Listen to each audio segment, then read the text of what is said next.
Thank you, Uncle Rick. The applause was a little weak. Yeah. I'm just not even going to comment. Next, I would like to, it's my pleasure to introduce Mr. Bo Ingram, Bill's Glenville State football teammate, his fraternity brother, and his friend for more than 60 years. I wanted to say something a little personal about Bo. I've known Bo for a long time. He and Uncle Bill, and then my Uncle Buck, who many of you might have known, who is best friends. The three of them were the Three Musketeers. I mean, you couldn't get in between them. And I remember when my cousin Teresa, Uncle Buck's daughter, passed from that menace they call cancer. Bo drove in for the ceremony. I think it was at 2 o'clock in the afternoon. He got back in his car and he drove home, and I think it was probably about a 5.5 hour drive each way. If that doesn't tell you something, I don't know what will. But let me give him a little introduction. He attended Glenville State College from 1964 to 1968, playing football and baseball there. After his sophomore baseball season, he was drafted by the New York Yankees organization, played 2 seasons of minor league baseball in that organization. After graduation, he entered the Navy flight training program and received his Navy wings in 1970. He flew a variety of aircraft during his 20-year career and accumulated approximately 610 aircraft carrier landings. Wow. Let me first, on behalf of all of us, Bo, thank you for your service. Yeah. He retired in 1988 with the rank of commander. He flew for Pan Am, American Airways, until the company eventually went out of business. After leaving Pan Am, Bo started a 24-year teaching and coaching career at James Wood High School in Winchester, Virginia, which is the same high school that Uncle Bill started his teaching career. He and his wife, Martha, live in Pennsylvania on their farm and now breed and sell hunting bird dogs. Bo, if you would please provide a few remarks.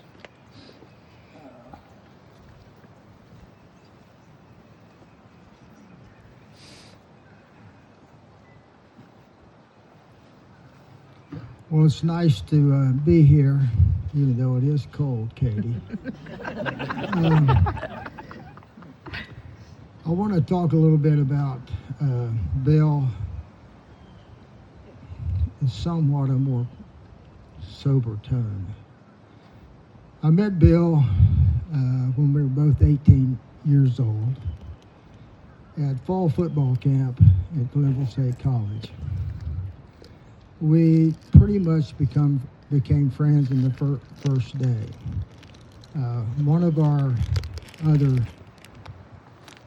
teammates, Dyke Goff, called me 2 days ago, and he wanted me to express his condolences to the family because he is, I think now 83 or 84, and is not able to travel much.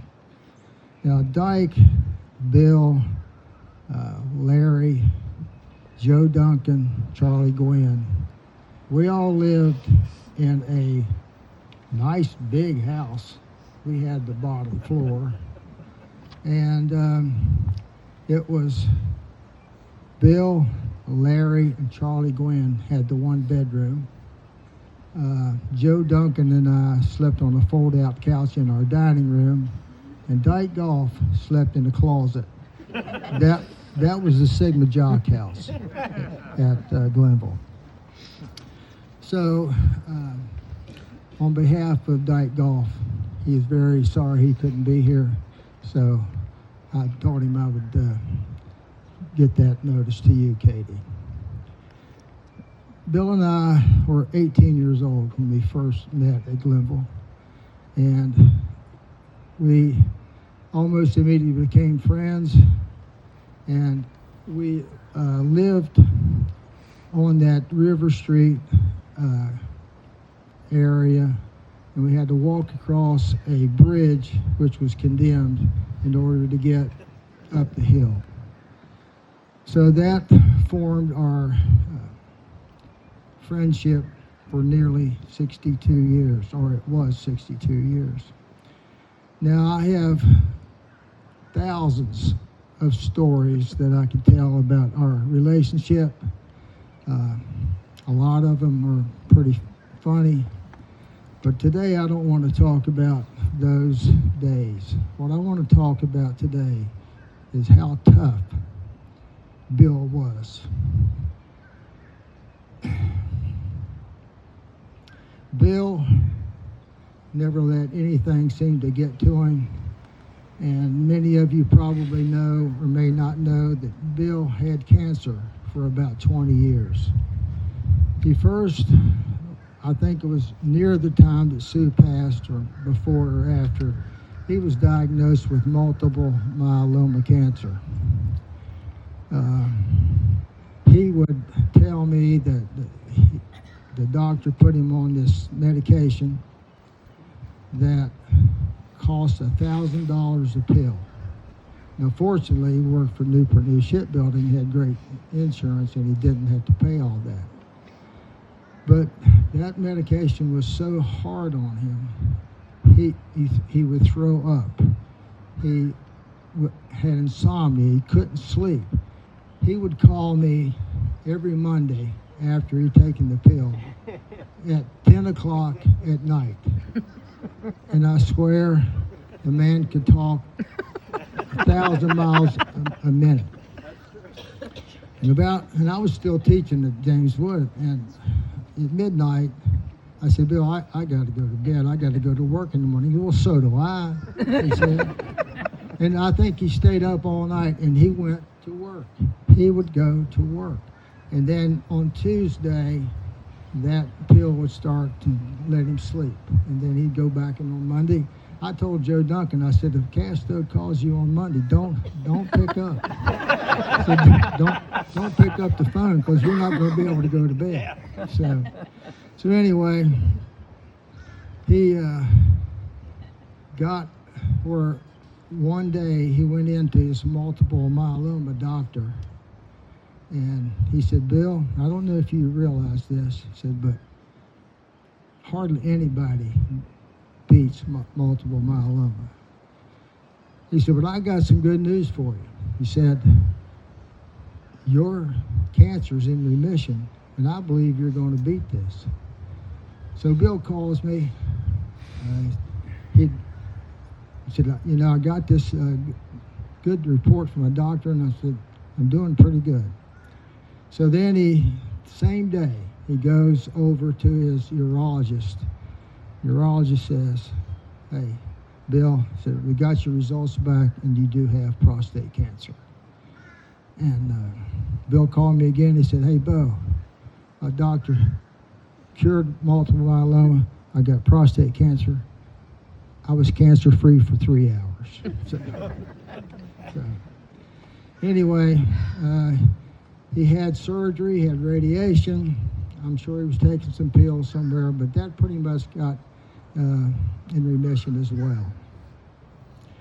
Now, obviously, he ended up with this liver cancer, and that finally got him. But I want to tell you, during all that time that he was going through all these cancers, or at least the first two, even if he didn't sleep during the night, he got up, he went to work, he went to Newport News, he did his job coaching at the apprentice school, then the athletic director's apprentice school. And you know, if you're the athletic director, it didn't matter who girls were playing, boys were playing, what sports playing, you had to be there. So he was working at least 15 hours a day. So how tough does a guy have to be able to throw up, staying up all night, and then go to work? So during that same time, as you've heard, he started a hobby, and then became another career in carving. Well, he was pretty good. Then he was better. Then he was real good, he said. So now you've heard about Bucky. Bucky and Bill would go to the national show over in Ocean City, Maryland every year, and Bill would put a piece in. Well, the first couple of years, you know, he got some also ran stuff, and nobody really paid much attention. And then he'd get better. So once he started to get better, I'd go along, you know. So after school on Friday, or I'd skip out of my last hours or so, and I'd drive over there, and I'd get into the hotel where Bill hadn't been there since Monday, and I would just watch the things happen on Saturday when they announced who the winners were. Well, the first couple of years I was there, Bill didn't get anything. Then he got third, and then he got second. And he'd always say, well, when I win, you know, we'll go out. I get a little prize money. I think at third he got $250. Second was $500. And if you won, you got $1,500. And so the first time he won, we celebrated. We went out to this little bar and had a burger and then a couple of beers, and that was it. And true to his word, he picked up the tab. And then the next time he was third, same bar. We went to second, same bar, same meal. He said, one day I'm going to win this. He said, I'm going to get $1,500, and I'm going to take you and Bucky out to the best steakhouse in Maryland. So Bill called me one day. He said, listen, I'm going to send you a picture of what I'm working on now for this year's show. He said, I call it Wind Riders. Well, this was an unbelievable piece. Even if you saw it in the picture, you couldn't believe it.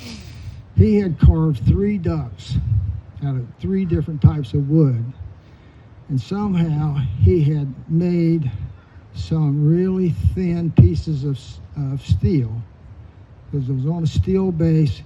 The base was covered in what looked to be marsh, and then he had these 3 reeds coming up out, and the ducks were in almost like a diamond formation.